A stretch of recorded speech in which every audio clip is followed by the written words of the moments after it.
Block अध्यक्ष हेले Banita कांदिलिया कुंदुरा block अध्यक्ष हेले बनिता कांदिलिया कोरापुट जिला कुंदुरा ब्लॉक रे आज ब्लॉक अध्यक्ष उपनिर्वाचन रे बनिता कांदिलिया विजयी होइछंती। पूर्वतन अध्यक्ष राजेश्वरी परजा अनस्था रे हारिबा परे आज अध्यक्ष पदवी पई उपनिर्वाचन अनुष्ठित होइथिला। बीजेडी समर्थन रे प्रार्थी भाबरे फुपुगा ग्राम पंचायत समिति सभ्या चंद्रिका कांदिलिया अध्यक्ष पद पई नामांकन भरितिबा बेले बाणुआगुड़ा पंचायत समिति सभ्या बनिता कांदिलिया स्वाधीन प्रार्थी भाव नामांकन भरी। मोट 15 जन समिति सभ्या भोट ग्रहण में अंशग्रहण करथिबा बेले बनिता कांदिलिया सपक्ष 8टी भोट और चंद्रिका कांदिलिया 6टी भोट मिली। गोटे भोट रिजेक्ट होइथिबा जଣା पड़छि।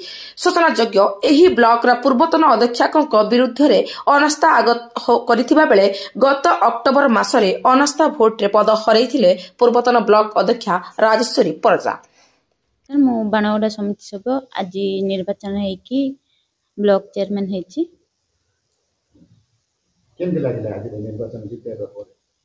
बहुत खुशी लगुच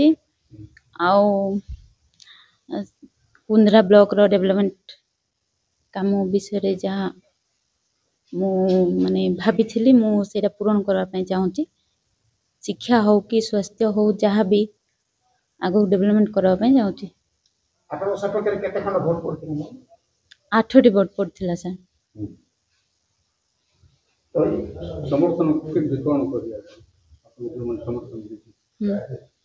आमे समस्ते सांग होई मिसिक काम करबो। जो माने समर्पित न करथिले भी तांको सेमानंको भी नेकी मिसिक काम करबो। तो राज्य निर्वाचन आयोग को निर्देश क्रमे आज पंचायत समिति कुंद्रा रो उपाध्यक्ष पदवी आज उपनिर्वाचन हो जाइए। जोटा कि प्रक्रिया हिसाब रे नामांकन पत्र दाखल करिवार व्यवस्था समय रही से समय सीमा भितर 2 जन प्रार्थी आवेदन करथिले।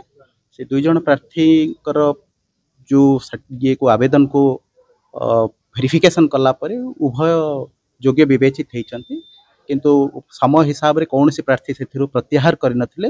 तो 2 जन कैंडिडेट का भितर ये जो कंटेस्ट रही से माने हेले चंद्रिका कांदिलिया आउ बनिता कांदिलिया 2 जन। तो भोट गणति रे जहाँ जना पड़ला जे से आज 15 जन भोट देइथिले।